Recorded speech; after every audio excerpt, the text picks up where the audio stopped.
I am grateful to be on the traditional lands of the Shuswap Nations, First Nations people. I'm also grateful to be on this campus. Today when I was walking here, I suddenly looked around. Do you find yourself rushing from meeting to meeting and you don't really look at the campus? Today the horticultural people were working on some flowers and I stopped and looked at them and I caught my breath. They were so beautiful. And I said to them, thank you. Thank you for all that you do to make this a lovely campus.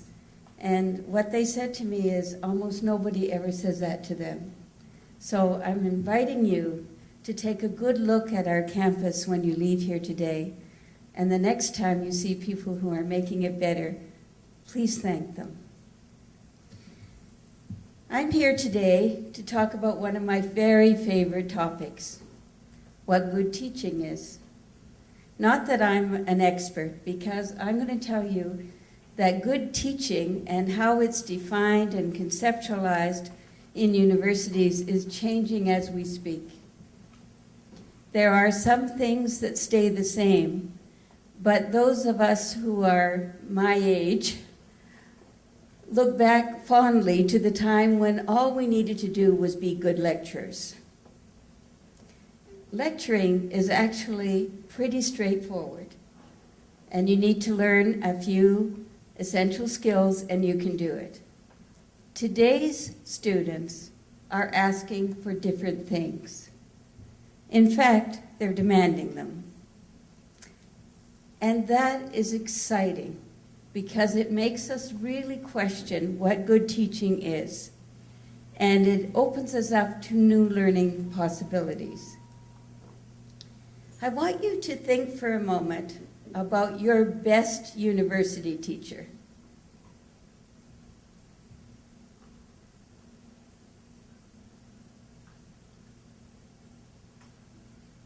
We have a roving mic, apparently.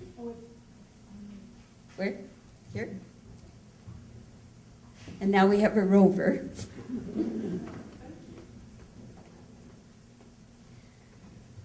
So tell us some of the characteristics of this person that come to mind for you.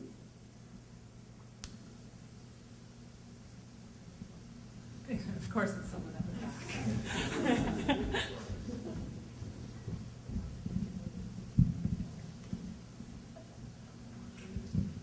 It was my very first year at the University of Guelph in my first class, and Dr. Kathleen Brophy. It was a class of about 60 students, and by the second class she knew everybody's name. Mm-hmm. So she made sure on that very first day to ask everybody's name and could address us by name the second day. Awesome.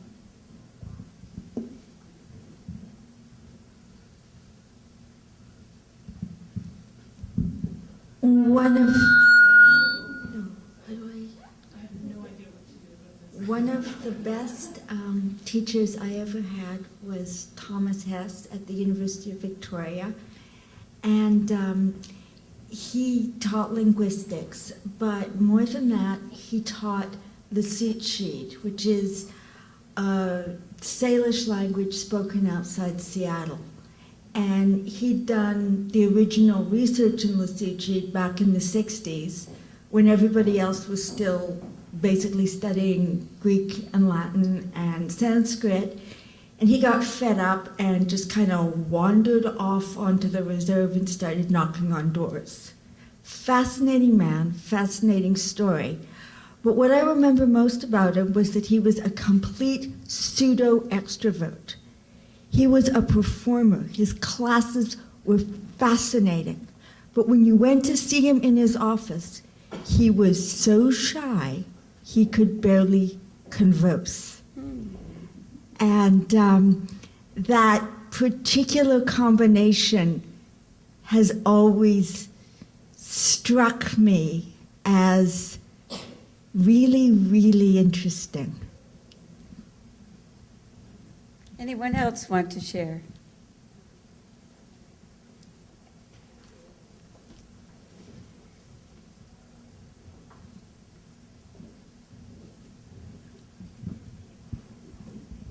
I was a graduate student, and the professor of the course that I was TAing for was one of the most outstanding lecturers that I've ever seen, because he was able to establish a connection with everybody in the room. And I remember particularly his determination to make that connection would sometimes come out in strange ways. He would read from accounts of researchers who were talking about the excitement that they felt when they'd made this big breakthrough, which was now part of a course. And he was so intent that his hands were shaking and his voice was quivering. And he'd walk up and down in front of the students with this shaking, and you could see the paper shaking. And he'd stop, and that would be the end of the class. And time after time, the class would stand up and applaud. I'd never seen that. And this was at MIT, a research intensive university. So that was, and so just despite all of the sort of strange emotional conflict that he was under, he established that contact with his audience, and they just absolutely loved it. And it was real pleasure and inspiration for me as a graduate student to see that. Thank you. So some common words are coming out here, and all of you have had a time to think about your own version of best teacher, and that's going to be important as we go on. I'm going to tell you about the Dr. Fox effect. In 1973, two medical professors, Ware and Donnelly, wrote an article, and the history of this was that Dr. Ware had been told by his dean that his student evaluations were not very good and he needed to fix them. And Dr. Ware said, "My colleagues that have good evaluations just keep their students happy. They're entertainers." So he convinced his colleague, Dr. Donnelly, to hire an actor. And they invited people to come to a lecture. Now, why they didn't ask medical students, I'll never know. But they asked a group of professionals in the university, psychologists, social workers, education professors, and they handed out a CV that they made up about Dr. Myron L. Fox. Apparently he was a real hottie, and they thought that that was important too, that the professor should look really attractive. And they called the lecture Mathematical Gaming, Its Implications for Physician Education. Now remember who the audience was. They were not physicians. What did they know about physician education? And then this man gave a very charismatic, funny, entertaining lecture. And at the end, they asked the students to evaluate it. Now the questions they asked were ones like this. Did he dwell upon the obvious? I mean, I use this article when I'm teaching undergraduate research to show how bad research can get. Did he dwell upon the obvious? The obvious of what? However, in the article that they published, it would not be published today, but it was in academic medicine, and it said that the students were very highly positive about this actor who knew diddly squat about what he was teaching. And they concluded, students fail as competent crap detectors. That's actually what they wrote. And all there is to teaching is learning how to be a good actor. That one article has generated more than 5,000 research-based reports about the nature of good teaching and the efficacy of student evaluations. Subsequently, Ware and Donnelly actually addressed some of the criticisms of their research design. And disturbingly, what they found was that if students identified the person as highly charismatic and attractive, they gave better evaluations of the person as a teacher. So, is good teaching just good acting?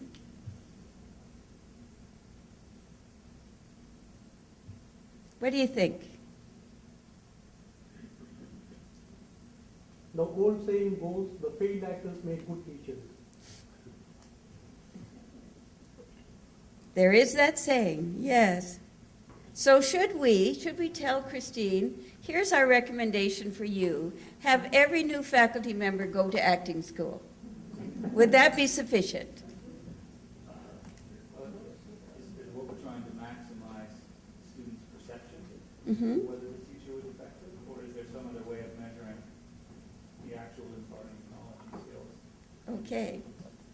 So one of the problems with Ware and Donnelly's research is that they just looked at opinion and they didn't tie it into learning outcomes. In subsequent research they did, and they still found the correlation between perceived attractiveness of the teacher and the students' ratings. You had something?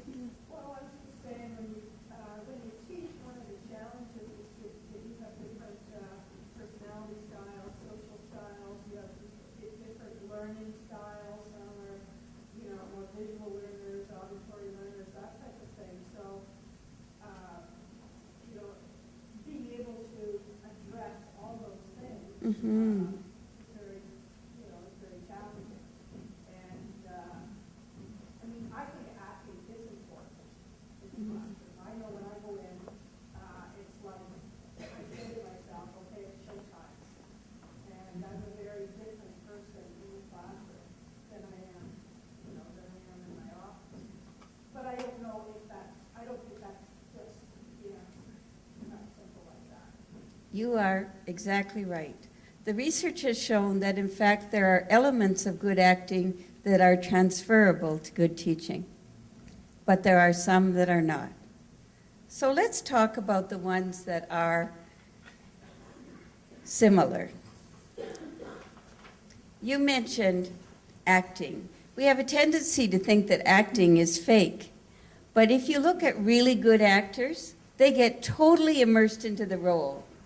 Can you think of some examples of actors who do this really well? Robert Duvall.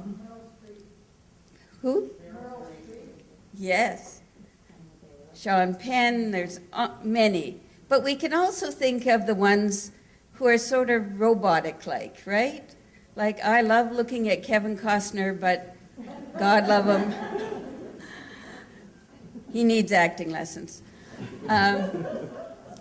Good teachers truly immerse themselves into that role. And that was brought home to me once when our son was dying. And they couldn't get somebody to do a lecture. And they knew that his death was imminent, but they said, could you please do this? I went into that classroom and I delivered the class, and the students stood up and applauded me at the end. And when I left the classroom, my grief and the experience hit me in the chest. We do sometimes in teaching put on the role. We do get immersed in what we are doing, and we compartmentalize what's happening in other parts of our life. Can you relate to that? A good actor has to know a lot. What do they have to know?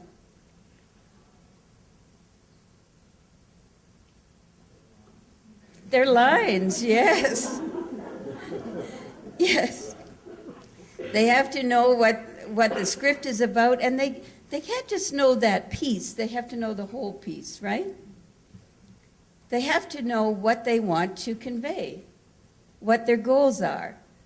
You know, when Stanley in Streetcar Named Desire yells, "Stella!" The Stella has to convey a message to the audience. It has a goal, and the actor needs to know that.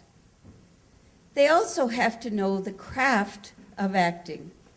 They have to know how to engage the audience.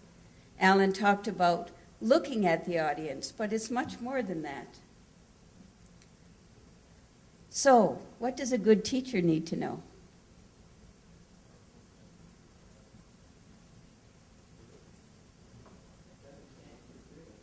Pardon?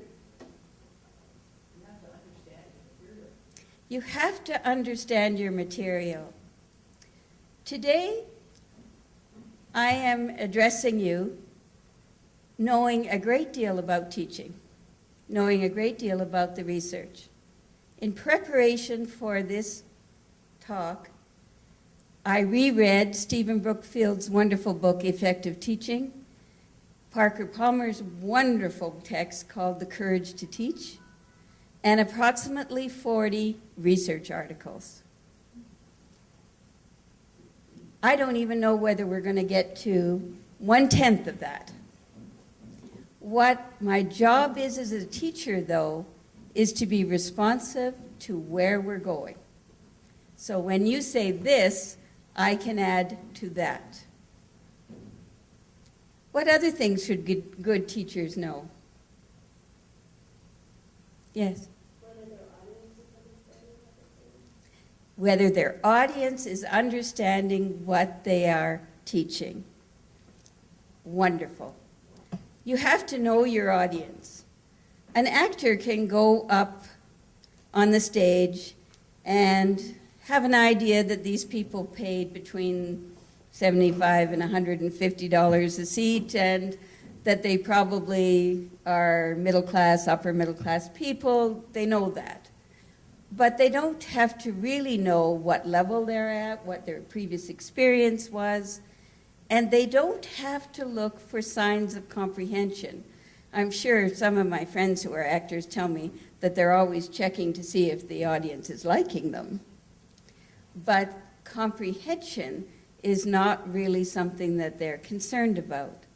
For us, however, we must identify strategies to check with our students about whether they're actually getting what we want them to get. How do we do that? Yeah. Ask them using the midterm feedback. Okay, midterm feedback is great. Usually I do it this way. I say, if you were to give this course a grade from F to A+, what grade would you give me? Would you give the course? Why would you give it? And have you any other comments? It takes them like 5 minutes, and you learn a great deal. What else? Yes?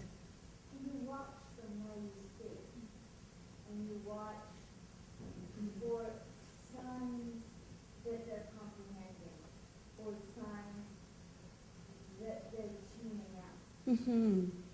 And Can you give us an example of a sign that they're tuning out? it's hard to explain. It's posture, it's facial expression, it's a sense of them being present in the class. Mm-hmm. I guess it's a sense of presence as much as anything else. Are they really there, Mm-hmm. or are they 100 miles away? Mm-hmm. And sometimes we can do that by asking questions and encouraging participation. But there's no substitute for simple observation. Because people have tells. They give themselves away. Mm-hmm. And sometimes you just need to back up and say something a different way.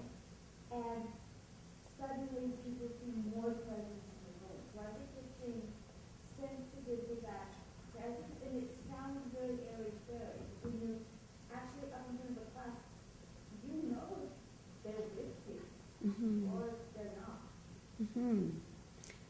Now, there are downsides to being that observant.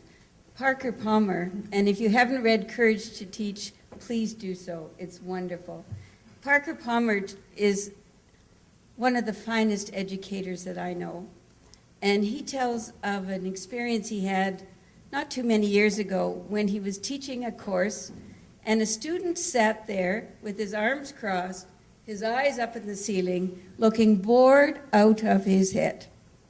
And Parker Palmer decided he was going to engage the student. When he received the evaluations at the end, the other students said, "This was the worst course ever. You didn't engage us, you didn't know us, you didn't pay attention to us." And he said it was such a painful lesson, but a good one. He had spent all of his time trying to engage somebody who had made a decision not to engage. There are some things beyond your possibilities. And there are some students who are not connecting with you for all kinds of other reasons. However, you are exactly right. We must try to engage our students within the possibilities of engaging them. Today's students, however, require different ways of engaging than what I did when I was a university student. For example, Penny Powers, who teaches in the School of Nursing, teaches an amazing course on climate change and environmental issues. What Penny does is encourages them to bring their iPhones, their laptops, anything that they have, their iPads. And when something comes up in the class, she says, would you go look that up for me? The students always comment to me about how much they appreciate this, because they talk about professors in the campus who give them a little speech at the beginning that goes like this: "There will be no iPhones, iPads, or laptops in my class. I'm not having you distracted and being on Facebook." Well, I can be on my iPhone at a meeting in the clock tower and nobody has any idea. And I think. And it has become a way of us engaging with our email, with the outside world. It has become, rightly or wrongly, a way of our students communicating. We can use those things to our advantage, and we should consider that. Another thing that has really changed in how we engage students is we used to think that if we were brilliant and we went blah, blah, blah, blah, blah, that our students would be better off. In fact, the research shows that if you give a stellar lecture, that your students will remember less than a third of it in a week. They will remember a third of it in 3 months. And in a year, they will remember almost nothing. The only way your students will remember what you want them to remember is if you ask them to engage that learning in another way. It's what we're doing today. You're not going to remember most of what I say, if anything.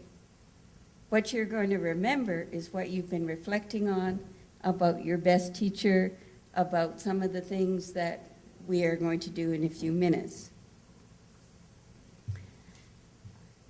When you are engaging this generation of students, remember that they can get the facts almost anywhere. In fact, yesterday an undergraduate student came to welcome me back. Isn't that cute? And she didn't realize I'd been here all along, but never mind. She had been gone. And she said to me, "What are you working on?" So I told her that I was going to do this talk. And I said, "What do you think the characteristics of an effective university teacher are?" And she said, "Well, I wish that we had more opportunity to use the facts, to use the content, to apply it to different things." She said, "Half the lectures I go to, I could go to the internet and get the same information. That's hard for us to think about because we put hours and hours into our lectures, and we organize that content in a certain way. And I'm not advocating that we need to abandon all lectures. What I am suggesting is that research is showing that this generation of students is no longer satisfied with being receptacles of our knowledge. They don't want our brains opened and for us to try and stuff things in. They want to be able to get some guidance about where this information is, what's important, and then to use it in a way that's relevant to them. Anybody here from psychology? Thank you. So psychology has done a lot of research about how we learn. If I had my way, every new faculty member would spend time with an educational psychologist about how we learn, because then you would see why it is that some of our students don't remember brilliant things that you've said in a lecture. We have, there's arguments about this, but generally it's believed that we have short-term memory and long-term memory. If you want students to go beyond memorization and forgetting it the minute the course is over, then you have to do things that instill that knowledge in their long-term memory. That requires that they use it. And they must use it in real and relevant ways. I don't know about you, but I got an A+ in organic chemistry, and the only thing I remember to this day is that rye gives you fumes in the brain that causes you to have a headache, but I think I knew that experientially before the course. When you think about it, what a waste that was, to spend all that time, energy, and money learning about organic chemistry, only to have nothing, absolutely nothing, that remains with me. These students, our present generation of students, are saying that's not good enough, and they're challenging us with that.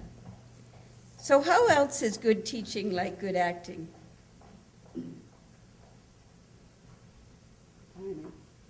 Timing. Tell me about that, Kyra. I guess, well, timing for when the appropriate time to impart the information and then to have it used, to engage them in Excellent.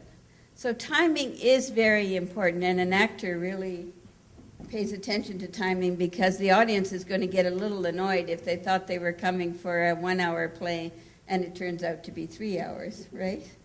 And it takes all new faculty a while to figure out how much information could be covered in one class. I certainly in the beginning would go over and students were not happy.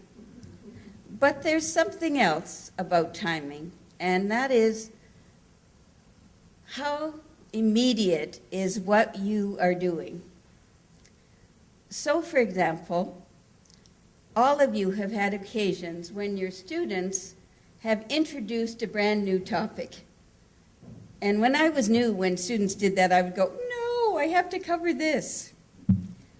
Now that I have more experience and I have seen the research evidence, I recognize that students who introduce seemingly unrelated topics are often making a window of opportunity for learning.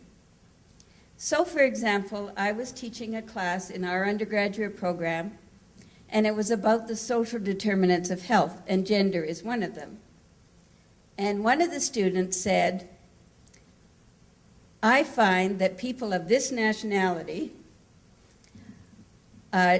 don't pay any attention to their women and they treat them badly. And I think it's religious. Now, I knew right away that if I went down there, we were going to divert the attention to race and education and geography and all the other social determinants of health. But I recognize that for nursing students, not to question some of their presuppositions about other nationalities' worldviews would be to their detriment as nurses. So I said, I am not an expert in this particular faith. How can we get the information so we can respond to the student in an informed way? Well, some of the people in the class were from that faith, and they offered. I would never say, Estella, please tell us about all First Nations people. But I opened it up, and they volunteered. Some of the students looked on their iPads and their iPhones for information. They began to quote from the Quran and other sources, the Bible and so forth. We had this amazing discussion happen that said, why do you have the assumption that the Christian Bible is less patronizing than the Quran, than many other documents that are faith-related? And why do you assume that what another nationality does is wrong and ours is right? It shanghaied the whole agenda for the course. Students still come to me and say that that was a very powerful class, because it changed the way they thought. And when they found themselves making statements like that, they went through the very same procedures that we did in that class to ask themselves, should I question this? I don't know about you, but I'm thrilled that there are nurses out there that will do that. How else is acting like teaching? Yes? It seems like a solitary act attached with collaboration. I remember a friend of mine who's an actor in Vancouver said to me once that he was working with a fellow and it was all about him. And he said, you can't have a play and it all be about one person. He said, prima donnas have no place on the stage, because if Michelle's timing is a little off, Brian has to adjust to it. If Karen forgets her lines, then Dwayne has to say something so that she gets a moment to think about it. Teaching in universities often feels very solitary. In fact, sometimes I think that we could walk into our classrooms with tutus and an elephant behind us, and nobody outside of that class would know. Because faculty often don't ask you what you're doing in your class, do they? And your administrators may or may not know what you do. I don't know enough about what my wonderful faculty do, but the times that I've seen them, I've just been blown away. One of the things, though, that all of us as professors have to do is recognize that we're teaching to a curriculum. We're teaching in a program. And if you're doing your own thing and it is antithetical to what the program wants to accomplish or what the curriculum wants to accomplish, it's going to have repercussions not only for you but for the students. The other thing is, I didn't become a good teacher overnight. I became a good teacher mostly by making mistakes and reflecting on it, and by having colleagues who I admired and respected, who I could go to and say, I'm really struggling with this. None of the students are doing their pre-reading. What can I do? I also always read a lot about the research, and that has helped tremendously. So we've talked a lot about how acting is the same. How is acting not the same as good teaching? Pardon? The pay. Well, I don't know, some minor actors would say they get paid a lot less. Yes. Yeah. There's not really an opportunity for the person on stage to bond with the audience in the way it develops over time. Teaching that hopefully is the goal, right? That we would have a relationship with our students that grows throughout the semester and hopefully beyond. Yes. Relationship is key. Now, different disciplines, different courses will avail themselves of different ways of having relationship. It may simply be that your students feel cared about and respected and engaged. They feel that they're participating. Others of you may have smaller classes or be engaged in activities where you really get to know your students. And that's a wonderful gift. But relationship is a cornerstone to good university teaching. When you have people who teach in universities and they have no idea that so many of our students work, and many of them work full-time, many of them are parents, many of them commute, then you get professors who teach in ways that cause the student to have very negative experiences. They give them assignments that require them to be on campus when they really need to be with their families. We have students in nursing who work nights, and then they appear at 8 o'clock for a class, and they go all day. That is becoming increasingly common, but you need to know that as a professor in order to be an effective teacher. How else is acting different from teaching? Yes, Cindy? You did allude to this already, but as an actor, you stick to your script, and as a teacher, you go off script. Bingo. Teachers are reluctant to give up their PowerPoints and variations of notes. I saw a research study about PowerPoints that changed the way I use PowerPoints. I almost never use them. And in fact, I made the senior administration look through a PowerPoint and then told them we weren't using it. Because what this research study said is that if you've got 4 bullets in a PowerPoint slide, you're going to be tempted to cover these 4 bullets, even if a conversation is happening that is very enriching in the class. And I recognized that immediately. I knew I did that things would be going really, really well, and then I'd look down and I'd go, oh, we have to cover that. I don't do PowerPoints anymore. And the students don't complain. Why? Because they have copies of their slides in front of them anyway. No, I don't give them copies of the slides. Because they're engaged. Because they are engaged. You know, I'm very lucky in nursing because many of the professors ask me to come in and do classes. They always write afterwards that the students really enjoy them. I don't use a lot of things that I was taught are the tools of teaching. But what I do is engage people. And the conversations we have are tremendous learning not only for them but for me as well. So how else is acting not like teaching? Yes? This might be obvious, but an actor is not evaluating each member of the audience. What a wonderful comment. Thank you for that. Yes.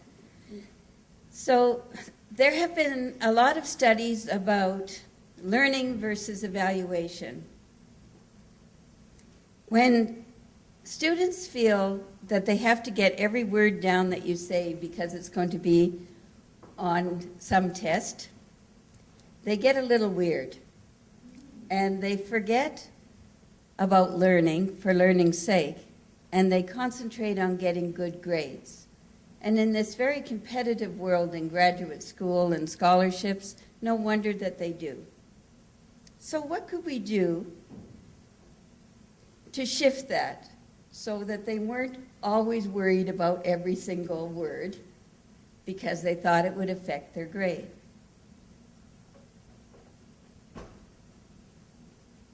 Yes? I like to use handouts that have the really vital stuff that they need to cover, right there in black and white, Mm-hmm. in the hopes that then they'll pay attention to me rather than frantically Yes. Awesome. I have a friend, Bev Cameron, who also won the 3M award. And Bev Cameron is an economist who taught me a very valuable lesson. She said, our job as teachers is to make visible how to do the things that we require our students to do. So, for example, she had them do a lit review. And in preparation for that, she brought in an article she had never seen before in her life, and she gave it to them, and she talked out loud how she would make sense of this article. And then she talked out loud about how she would combine that article with another article in a literature review. Bev was a firm believer that you need to put up front to students what they need. All of us don't mind working hard if we understand why we're working hard, and we understand what that's going to contribute. Instead, what you need to do in your first class is tell students how you're going to give them the building blocks to do well. What makes this course unique? What makes your teaching style unique? You need to make that clear. And here's something from my kit bag of skills. In every course I've ever taught, in the first day of class, there's some student who is a pain in the neck. And they put up their hand every 2 seconds. They want to tell you everything about their life. They say, but I know this, and why are we doing this? And inside, in your cartoon bubble, it says, would you please go away? This is what I've learned over the years. Pay a lot of attention to that student on the first day. A lot of what they are showing is what Stephen Brookfield refers to as the imposter syndrome. He studied over 3,000 people across the world in various occupations, brigadier generals, housewives, university professors, military, and he asked them to describe their latest education experience. All of them, not one didn't say this. They all on the first day felt like imposters. They felt that the other people were smarter than them. They asked better questions. And even the ones that look really, really arrogant are wondering how well they're going to do. If you know that, then you assure them. You say, what an interesting thought. I wonder whether we could visit this in another couple of weeks when we talk about such and such. Now, the rest of the class looks at you as if you've lost your mind, because they also think the student is a little strange. But I guarantee you, if you do that, this student will calm down and you'll have a good class. So, we have spent a lot of time today talking about good teaching and good acting. And the research shows that good teaching is, in fact, somewhat good acting. But it is much more than that. It is understanding not only the craft of teaching, your subject matter and your content, and your curriculum and program, but it's also understanding who your audience is, and importantly, who you are. One of my jobs at the University of Manitoba in the Church Center was to help faculty who had poor teaching evaluations to become better teachers. At first, it wasn't working so well. And then I found that some of the faculty were saying to me, I tried what you did, because they would come and watch me teach, and they would say, it didn't work. Now I know to say, who are you? If you're not a comedian, don't try to be a comedian. You are not me, thank goodness. I like you just how you are. Be you. But know the principles of effective teaching. Know about clarity. Know about connection. Know about building blocks. Know about the fact that you're going to have to prepare well. Know that you have to make things visible to students.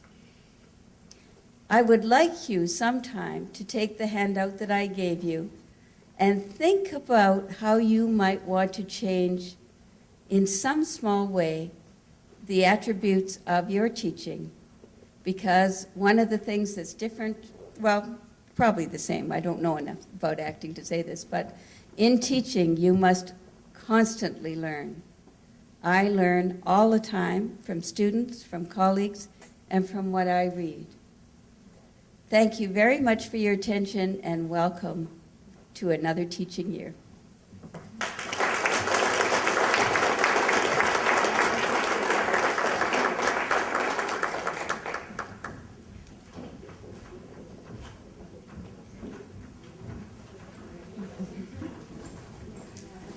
Hello. I am a nursing student and I've had